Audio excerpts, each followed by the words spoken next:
Sintayong menangis terseduh-seduh usai timnas U23 Indonesia kalah dari Gini.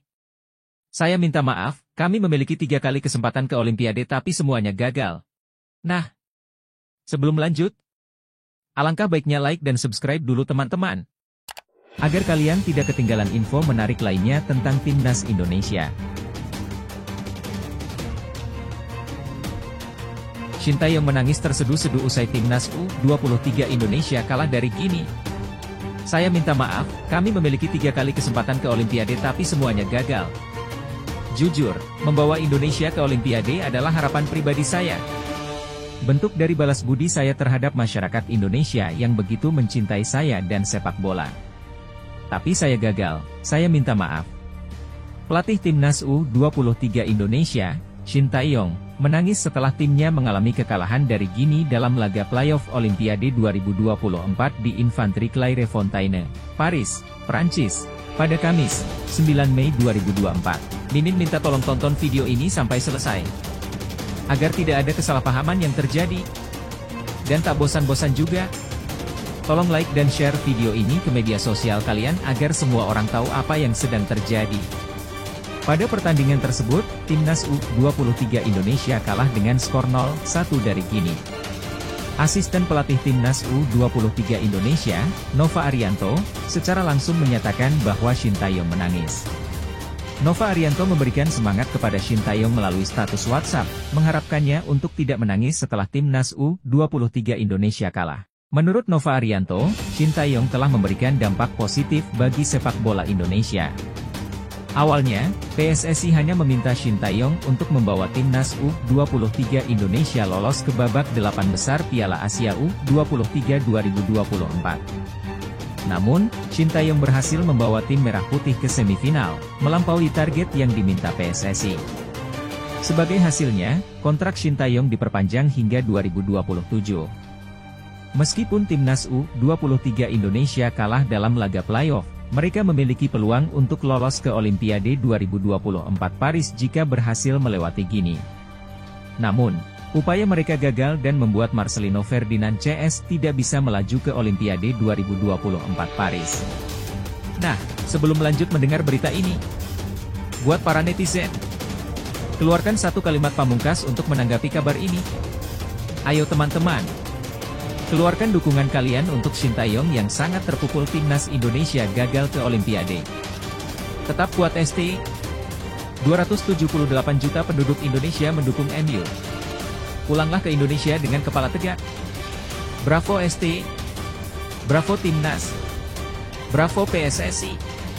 Di sisi lain, jangan lupa juga satu kalimat khusus untuk Sintayong yang sedang berusaha keras memajukan sepak bola Indonesia. Silahkan tulis di kolom komentar. Ayo terbang tinggi Garuda. Mari kita lanjut teman-teman. Pertandingan melawan Gini berlangsung keras dan diwarnai dengan keputusan kontroversial dari wasit Letessier François asal Prancis. Sintayong mendapat kartu merah setelah protes keras terhadap keputusan wasit. Meskipun begitu, timnas U23 Indonesia tetap melanjutkan pertandingan, dan tendangan penalti Gini gagal karena membentur tiang gawang. Meski kalah, Nova Arianto menuliskan bahwa Sintayong telah berbuat banyak bagi sepak bola Indonesia dan berharap agar ia tidak terlalu lama bersedih atas kekalahan tersebut. Timnas Indonesia akan segera bertanding di grup F putaran kedua kualifikasi Piala Dunia 2026 zona Asia, melawan Irak pada 6 Juni dan Filipina pada 11 Juni, di Stadion Utama Gelora Bung Karno, SUGBK, Senayan, Jakarta Pusat. Kalah tipis dari Gini, ini komentar Erick Thohir usai timnas U23 Indonesia gagal ke Olimpiade 2024. Ketua Umum PSSI, Erick Thohir, tetap memberikan penghargaan kepada para pemain timnas U23 Indonesia meskipun mereka kalah dari Gini dan tidak berhasil melaju ke Olimpiade 2024 di Paris. Pada pertandingan playoff kualifikasi Olimpiade 2024 di Clairefontaine-en-Yvelines, Ile-de-France, Prancis, timnas U23 Indonesia mengalami kekalahan dengan skor 0-1 pada Kamis, 9 Mei 2024. Meskipun kekalahan ini membuat tim Merah Putih gagal tampil di Olimpiade 2024, Erick Thohir tetap melihat pencapaian mereka secara positif. Baginya, perjalanan Garuda Muda dari Piala Asia U23 2024 hingga mencapai tahap playoff kualifikasi Olimpiade 2024 adalah langkah luar biasa dalam sejarah sepak bola Indonesia. Erik percaya bahwa meskipun belum berhasil meraih tiket ke Olimpiade, pencapaian ini membuka peluang baru bagi perkembangan sepak bola tanah air di masa depan. Dalam pandangannya, pemain-pemain seperti Marcelino Ferdinand dan kawan-kawan telah menorehkan sejarah dengan partisipasi mereka dalam kompetisi tersebut. Erick Thohir juga menyampaikan apresiasi kepada semua pihak yang telah mendukung timnas U23 Indonesia, termasuk Presiden Jokowi yang memberikan perhatian besar pada tim tersebut. Dia menekankan pentingnya dukungan dari semua elemen masyarakat, baik secara langsung maupun melalui doa, yang telah memperkuat semangat timnas Indonesia. Meskipun harus mengakui keunggulan kini, Erick Thohir optimis terhadap masa depan sepak bola Indonesia. Dia melihat bahwa program timnas U23 semakin berkembang dan matang, dengan adanya pemain-pemain muda berkualitas seperti Witan, Marcelino, Rizky Ridho, Hernando, dan pemain naturalisasi lainnya. Erick menegaskan bahwa pihaknya akan terus bekerja keras untuk memperbaiki perkembangan sepak bola Indonesia, dengan fokus pada program-program pelatihan jangka panjang hingga tahun 2045. Komitmen tersebut dilakukan dengan harapan bahwa sepak bola tanah air akan semakin maju dan menyatukan bangsa Indonesia di masa depan. Kata Presiden FIFA Gianni Infantino setelah timnas U23 Indonesia gagal ke Olimpiade 2024. Garuda Muda bergerak ke arah yang benar. Presiden FIFA, Gianni Infantino, memberikan pernyataannya setelah timnas U23 Indonesia gagal lolos ke Olimpiade Paris 2024. Timnas U23 Indonesia tidak berhasil melangkah ke Olimpiade setelah kalah dari Guinea dalam playoff di Stade Pierre-Barot, Prancis, pada Kamis, 9 Mei 2024. Tim yang dilatih oleh Shin Tae-yong itu kalah dengan skor 0-1. Gol Guinea dicetak melalui tendangan penalti pada menit ke-29 oleh Ilais Moriba. Guinea mendapatkan penalti setelah wasit François Letessier menilai Witan Sulaiman melakukan pelanggaran terhadap Al Ghassime Bah di dalam kotak penalti. Moriba, yang menjadi eksekutor penalti, mengarahkan bola ke tengah gawang dan mengelabui Hernando Ari yang melompat ke sisi kiri. Pada babak kedua, Guinea juga mendapat penalti pada menit ke-78. Namun, penalti yang dilakukan Al Ghassime Bah tidak berhasil. Gianni Infantino terlihat hadir menyaksikan langsung pertandingan tersebut dari bangku penonton. Setelah pertandingan, dalam unggahan Instagram pribadinya, ia memberikan pesan kepada pendukung Indonesia. Pesan saya kepada semua orang di negara yang mencintai sepak bola Indonesia adalah untuk bangga dengan tim Anda dan terus mendukung mereka dengan semangat yang sama karena mereka bergerak ke arah yang benar, tulis Gianni Infantino. Saya menyaksikan mereka bermain di Clairefontaine, Paris hari ini dan dapat dikatakan bahwa tim melewatkan kualifikasi bersejarah untuk Olimpiade dengan selisih yang sangat tipis. Lebih lanjut, Gianni Infantino mengucapkan terima kasih kepada Ketua Umum PSSI, Erick Thohir. Terima kasih kepada semua orang di PSSI, yang dipimpin oleh Presiden Erick Thohir, atas kerja luar biasa yang telah dilakukan sejauh ini, dan FIFA akan terus mendukung Anda di jalur ini, tulis Gianni Infantino. Timnas U23 Indonesia mencapai playoff untuk Olimpiade 2024 setelah finish sebagai peringkat keempat dalam Piala Asia U23 2024. Dalam Piala Asia U23 2024, Rafael Struijk dan kawan-kawan menampilkan performa yang membanggakan. Timnas U23 Indonesia memulai perjuangan di Piala Asia U23 2024 dengan bersaing di grup A yang cukup sulit karena diisi oleh tim-tim kuat. Timnas U23 Indonesia berada dalam satu grup dengan Qatar sebagai tuan rumah, Australia, dan Yordania. Hasilnya, Garuda Muda keluar sebagai runner-up grup A. Timnas U23 Indonesia hanya kalah dari Qatar dengan skor 0-2. Sementara itu, dalam dua pertandingan lainnya, Timnas U23 Indonesia berhasil mengalahkan Australia dengan skor 1-0 dan menaklukkan Yordania dengan skor 4-1. Di babak perempat final, Timnas U23 Indonesia berhasil mengalahkan Korea Selatan melalui adu penalti, 11-10, setelah bermain imbang 2-2. Namun, Timnas U23 Indonesia kemudian kalah di babak semifinal melawan Uzbekistan dengan skor 2-0. Selanjutnya, Garuda Muda kalah 1-2 dari Irak dalam pertandingan perebutan peringkat ketiga.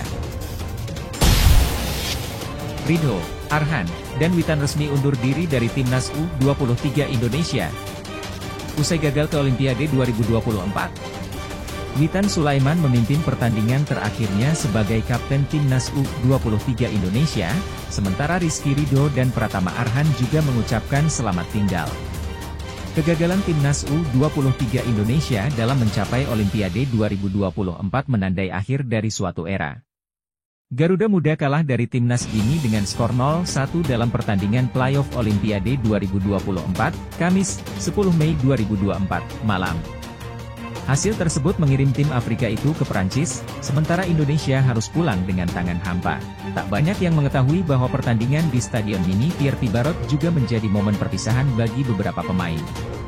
Beberapa pemain sudah tidak memenuhi syarat untuk bermain di Timnas U23 karena telah melewati batas usia. Pemain dengan jumlah penampilan terbanyak adalah Witan Sulaiman, yang bermain sebagai kapten dalam pertandingan terakhirnya semalam. Witan pertama kali bermain untuk Timnas U19 pada usia 15 tahun pada tahun 2017, dan sejak itu ia secara rutin bermain untuk Timnas Junior. Sebagian besar karir Witan dihabiskan bersama Timnas, bukan di klub. Menurut Transfermarkt, pemain asal Palu tersebut telah bermain sebanyak 116 kali bersama Timnas U19, U23, dan senior. Di sisi lain, ia hanya bermain sebanyak 66 kali bersama klub, tanpa satupun pertandingan bersama Lechia Guys. Statistik ini menunjukkan bahwa PSSI sering memanggil Witan untuk pemusatan latihan jangka panjang, tanpa memprioritaskan turnamen mana yang akan diikuti oleh wonderkid tersebut. Sekarang, setelah 7 tahun bermain untuk Timnas Junior, Witan bisa fokus bermain untuk klub. Dia akan berusia 23 tahun pada 8 Oktober mendatang, dan tidak akan ada turnamen U23 lagi tahun ini. Ini berarti bahwa pemain yang dijuluki Baby Shark itu sekarang bisa fokus bermain untuk Persija Jakarta dan hanya bisa memperkuat timnas senior. Tahun depan, Timnas U23 tidak akan bisa memanggil Witan untuk SEA Games 2025 dan Piala AFF U23 2025. Hal yang sama berlaku untuk Rizky Ridho dan Pratama Arhan, yang juga akan berusia 23 tahun ini. Jika Witan sudah bermain sejak era Timnas U19 di bawah Indra Syafri, Ridho dan Arhan baru muncul sejak Timnas U20 dikelola oleh Shin Tae-yong. Sementara itu, Rio Fahmi yang juga lahir pada tahun 2001 dianggap sebagai pemain yang berkembang lambat karena baru muncul di level U23. Nathan Choyaon malah hanya bermain dalam satu turnamen untuk Timnas U23, yaitu Piala Asia U23 2024. Tugas selanjutnya bagi PSSI adalah mempersiapkan generasi berikutnya untuk Timnas U23 Indonesia, menggantikan para pemain yang telah meninggalkan tim. Berikut daftar pemain kelahiran 2001 yang meninggalkan Timnas U23 Indonesia. Witan Sulaiman, Rizky Ridho, Pratama Arhan, Ilham Rio Fahmi, Alfiandra Dewangga, Adi Satrio, Nathan Choyaon. PSSI senggol klub yang tahan pemain saat Timnas U23 Indonesia hadapi laga krusial kontra Guinea. PSSI sangat menghargai klub-klub yang mengizinkan pemain-pemainnya untuk bergabung dengan Timnas U23 Indonesia dalam Piala Asia U23 2024 di Qatar serta pertandingan playoff Olimpiade 2024 di Paris melawan Guinea. Arya Sinulinga, seorang anggota Komite Eksekutif, Exco, PSSI, mengungkapkan hal ini. Arya Sinulinga mengakui bahwa PSSI mengalami kesulitan dalam memanggil para pemain untuk bergabung dengan Timnas U23 Indonesia, baik itu pemain yang berkarir di dalam negeri maupun di luar negeri. Beberapa pemain yang berstatus sebagai pemain di luar negeri, seperti Nathan Choyaon, SC Heerenveen, Pratama Arhan, Suwon FC, Rafael Stuik, Ado Den Haag, Ivar Jenner, FC Utrecht, Marcelino Ferdinand, KMSK Deinze, dan Justin Hubner, Cerezo Osaka. Arya Sinulinga menyampaikan bahwa langkah-langkah yang diambil oleh PSSI, termasuk intervensi langsung kepada klub-klub yang memiliki pemain-pemain tersebut, telah membuahkan hasil yang baik sehingga pemain dapat menampilkan performa terbaiknya. Meskipun demikian, Ada beberapa klub yang tidak mengizinkan pemain mereka untuk bergabung dengan timnas U23 Indonesia, seperti yang terjadi dengan Justin Hubner dari Cerezo Osaka, yang tidak diizinkan tampil dalam pertandingan melawan Guinea, padahal kontribusinya sangat dibutuhkan oleh timnas Indonesia. Arya Sinulinga menyatakan rasa kecewa PSSI terhadap sikap klub seperti Cerezo Osaka. Dalam pertandingan melawan Guinea, timnas U23 Indonesia kalah dengan skor 1-0. Sehingga Guinea berhak mendapatkan satu tiket tersisa ke Olimpiade 2024. Arya Sinulinga juga menyoroti Elkan Bagot yang tidak dapat memenuhi panggilan timnas U23 Indonesia karena klubnya, Ipswich Town, tidak memberikan respons terhadap surat pemanggilan yang dikirim oleh PSSI. Martin Paes selangkah lagi bela timnas Indonesia, PSSI upayakan kebut naturalisasi Kelvin Verdonk dan Jens Schraven. PSSI saat ini tengah mengurus proses naturalisasi 3 pemain keturunan, yaitu Martin Paes, Kelvin Verdonk, dan Jens Schraven.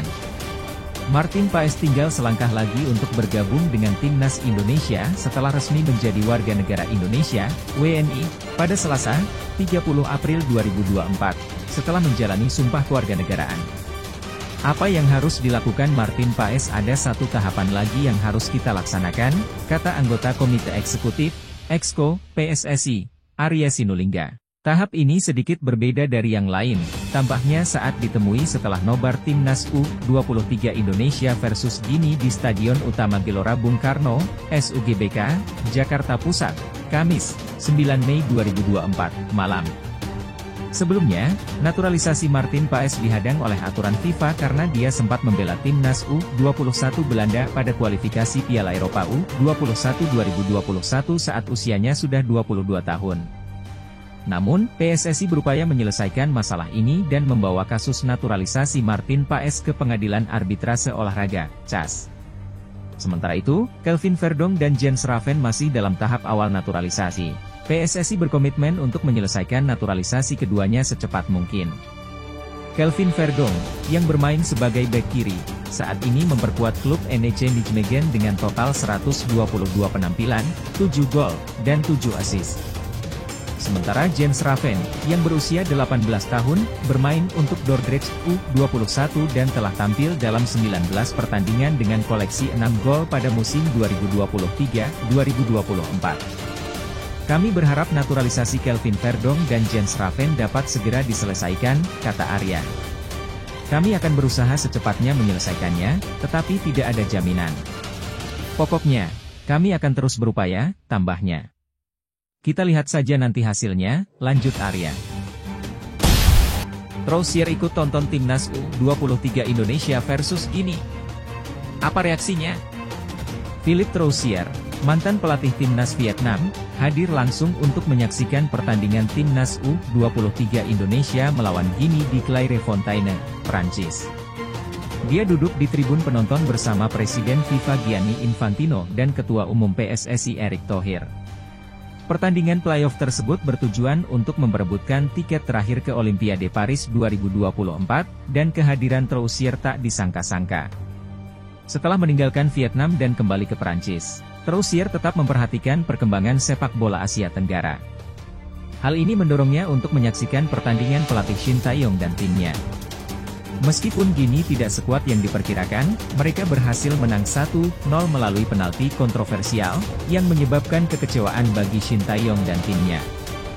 Dalam potongan video, Troussier terlihat fokus pada pertandingan timnas U23 Indonesia, menunjukkan minatnya pada perkembangan tim tersebut. Troussier sebelumnya telah mengapresiasi penampilan timnas U23 Indonesia di Piala Asia U23 2024, di mana mereka berhasil mengalahkan Korea Selatan namun kalah dari Uzbekistan dan Irak. Dia juga mencatat bahwa sepak bola Asia telah mengalami perubahan signifikan setelah Piala Asia 2023 dan Piala Asia U23 2024, dengan tim-tim kuat seperti Korea Selatan dan Australia tersingkir lebih awal. Troussier berpendapat bahwa ada perubahan gaya bermain di Asia, dengan semua tim berusaha mempertahankan bola dan membangun gaya permainan mereka sendiri. Akun IG Guinea diserang ujaran rasis usai timnas U23 Indonesia gagal lolos Olimpiade 2024. Akun resmi Instagram Gini diserang dengan ujaran rasis setelah timnas U23 Indonesia gagal melaju ke Olimpiade 2024. Kegagalan ini terjadi pasca kekalahan dari Gini dalam playoff Olimpiade 2024 di Infantry Clairefontaine, Prancis, Kamis, 9 Mei 2024, malam WIB, dengan skor 0-1 berkat penalti dari Ilais Moriba pada menit ke-29. Kekalahan ini menyebabkan timnas Indonesia gagal mewujudkan impian berlaga di Prancis musim panas ini, sementara Gini berhak masuk putaran grup sepak bola Olimpiade 2024. Kedukaan atas kegagalan tersebut dirasakan oleh pemain, staf pelatih, dan penggemar sepak bola tanah air. Namun, sebagian dari mereka menyatakan kekecewaan mereka dengan cara yang tidak pantas, dengan menyebarkan ujaran kebencian rasial di media sosial, terutama di akun Instagram resmi Gini. Beberapa individu menggunakan kata-kata dan simbol bernada rasis, seperti warna hitam dan monyet, bahkan istilah "niga", yang memiliki konotasi negatif terhadap orang Afrika. Tindakan ini memaksa Gini untuk menutup kolom komentar di akun Instagram mereka dan merilis pernyataan resmi mengecam tindakan rasisme yang mereka terima. Mereka menekankan bahwa rasisme semakin meluas dalam sepak bola, yang seharusnya menjadi olahraga penyatuan, bukan pemecah belah. Kejadian ini menunjukkan perlunya sikap yang lebih dewasa dan bijaksana dalam menyampaikan kritik di media sosial. Sepak bola harus tetap menjadi sarana untuk menyatukan, bukan memecah belah, dan sebagai warga negara Indonesia yang baik, kita harus menerima kekalahan dengan lapang dada, bukan melampiaskan kekesalan dengan ujaran kebencian rasial.